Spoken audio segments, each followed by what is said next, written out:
institutional framework and access to justice in the state are deeply regarded.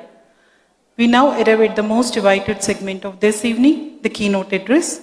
It's my profound honor and privilege to respectfully invite Honorable the Chief Justice of India and Patron-in-Chief, NALSA and MCPC, Honorable Sri Justice Surya Kantji, to kindly deliver the keynote address.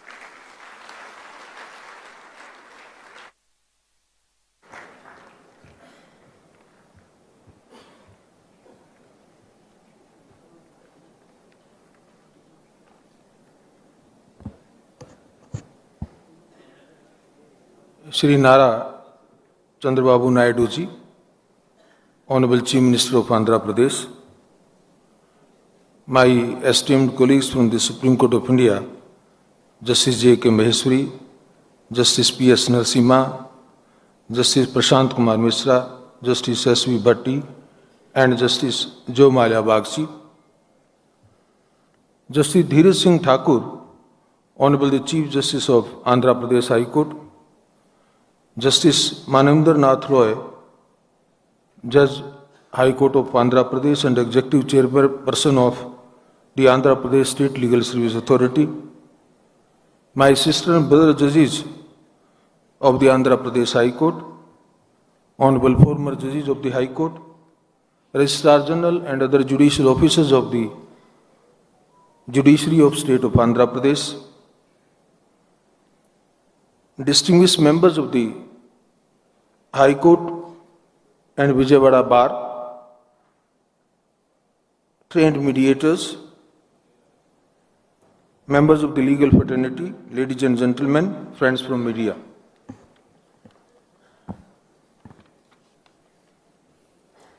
The delay in arrival in this program and subsequent curtailment in time, this all the responsibility I must own before you.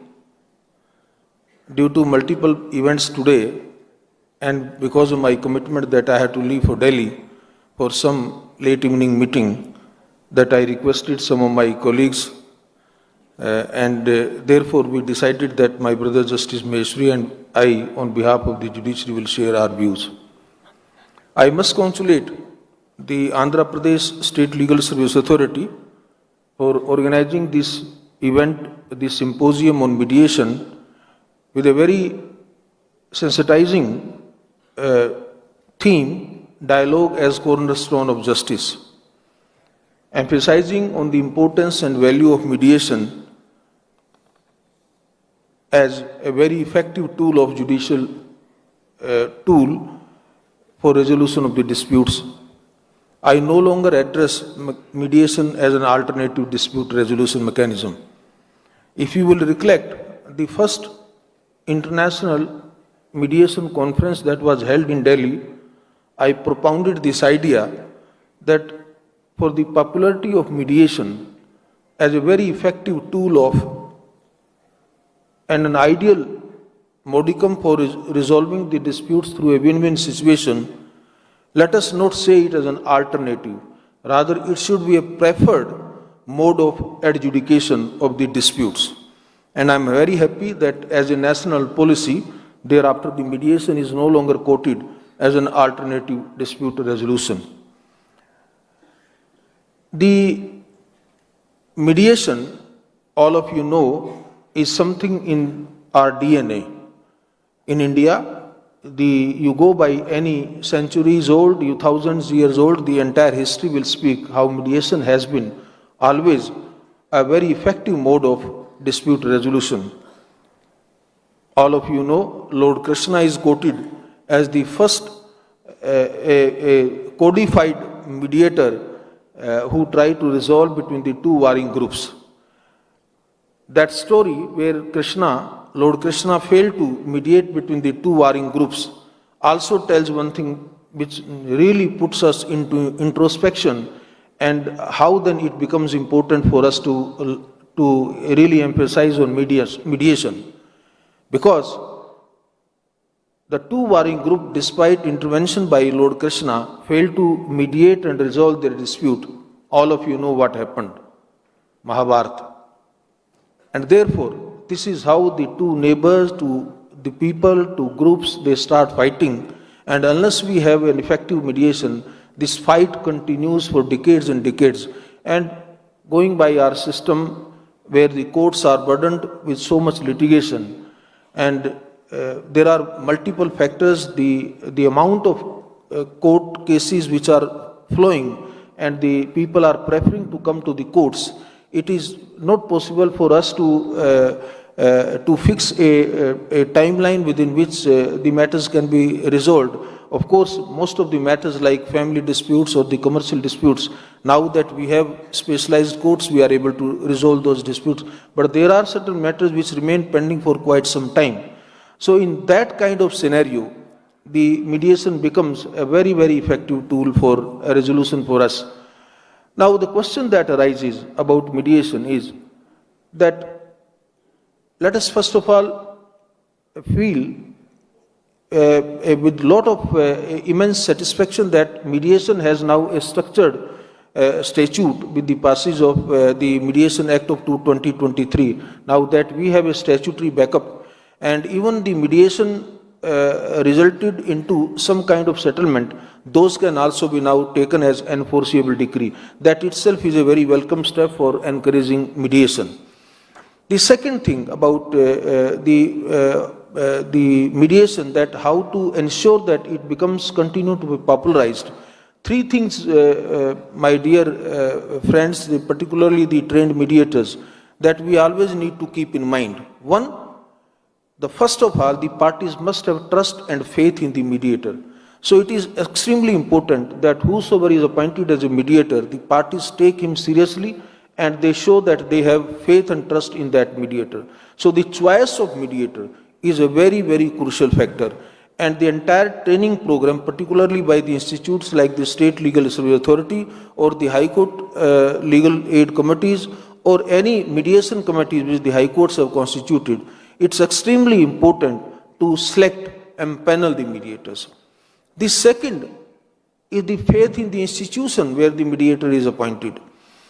As all of you know, that judiciary is still trusted as one of the most faithful institution by the common citizenry of this country. And that is the reason when I was saying that there is a lot of inflow of litigation, because people trust judiciary. So therefore, if the mediation is initiated from the side of the judiciary, the adaptability and acceptability will be much more as compared to the private platforms coming in the field of mediation. Therefore, I take it as an earnest duty of the judiciary to promote mediation, because yours is a platform which is trusted by the people of this country. And once you promote, then people will wholeheartedly accept it and the outcome will be very encouraging. The third thing, which is equally important, is the enforceability of the mediation terms and conditions once the parties settle down. And therefore, that endeavor is also on the judiciary, that how we convert those mediated resolutions into the binding kind of orders or the decrees between the parties. And therefore, that takes care of the doubt of on the outcome, final outcome on the mediation, as well as the uncertainty sometimes which leads to about the final outcome of a mediation. That also is effectively addressed once we have a mechanism to enforce those mediated orders. I must tell you that the mediation is now a very preferred way of dispute resolution, not only in India, but on the global map. When I took over as executive chairperson of the National Legal Service Authority, by that time I had an experience of, the first-hand experience I would say, of seeing how mediation is getting popularized at different parts of the world. I was in 2023 invited by the Federal Court Bar Association of Malaysia, like Supreme Court Bar Association. They invited me to inaugurate their International Mediation Center in Kuala Lumpur. I received then an invite from the Chief Justice of the Malaysia, and I went there. I was amazed to see that how the bar is so proactively promoting mediation, establishing an international mediation center, and attracting the global dispute, the platforms, and the global startups or the other commercial entities to come there and resolve their disputes amicably under the platform of the mediation. So was in Singapore, so was in other countries when I visited. So when I took over as executive chairman of the NALSA, I thought that this is high time that we must popularize mediation, and therefore, as all of you understand, I gave the call of mediation for the nation. And I can proudly say that after that the mediation has really picked up momentum, and now mediation in India is not only in the discussion within the halls or within the elite clubs or in the urban areas. Mediation has entered into villages, mediation has entered into streets, mediation has entered into the households where the unforced disputes are there. And we have to continue with this momentum and make it sure that, as I said, that mediation continues to be the preferred destination. It's cost effective, the parties live with harmony, they are very happy. Now I can give you one small example of how today's only the mediation is successful. You had some issue, I'm not saying a dispute, but the mediators in Andhra Pradesh had some issue with regard to their honorarium. Honorable Chief Justice acted your mediator, and Honorable Chief Minister has accepted your demand. That's a successful story of the mediation in your own state, in your own issue related. The other story, the Honorable Chief Minister shared with you, that how successfully he persuaded the farmers for the land pooling scheme, and they agreed to. So it is not the bulk disputes can also be resolved on the platform of mediation. The India is growing, so is our economy. The startups, the new industries, the big industries, the commercial entities are entering our market. And when the commerce enters, the dispute is but natural. The disputes will also enter. And for resolving every dispute, it's not necessary that conventional court should be the platform. And the arbitration, as another dispute resolution mechanism, has also its own impact on cost. So it's not that every commercial dispute can also be resolved only through arbitration, because the cost effectivity question comes, timeline comes, mediation as takes lesser time, less cost, and as I said, the best part is the harmony. And therefore the commercial entities, the business people are preferring mediation, because not only that the dispute is resolved, it also maintains their relationship intact for future business transactions. So the dispute comes to a happy end, and therefore they continues to have their business relationship. In Andhra Pradesh, that Amravati as a future city coming on the global map, you have other cities also like Vizag, or where the commercial entities are coming. And therefore, mediation is a very, very powerful tool which only you trained mediators can really promote.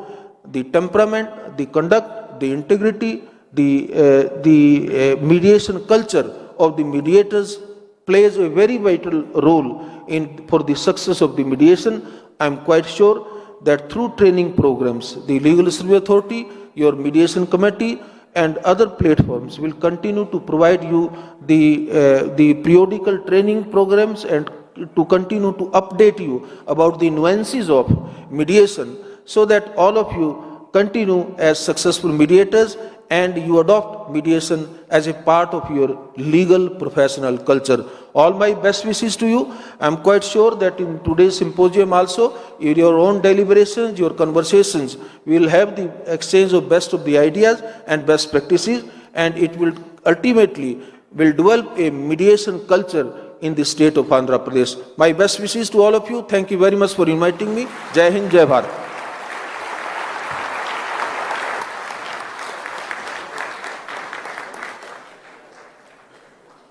Thank you, my Lord, for your Lordship's visionary and inspiring keynote address.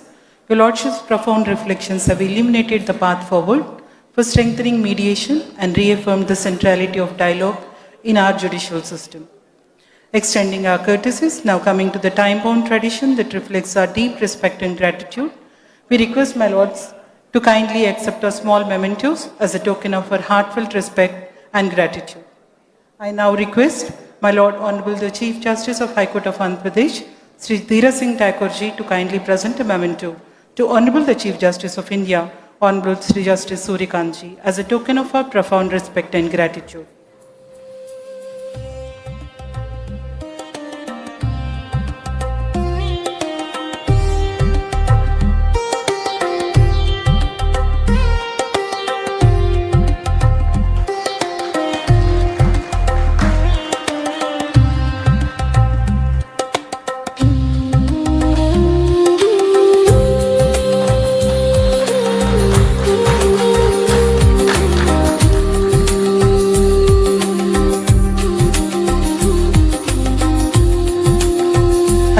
request my Lord to present a memento to Srinara Chandrababu Naidu Garu, Honorable the Chief Minister of Andhra Pradesh, as a mark of our deep respect and gratitude.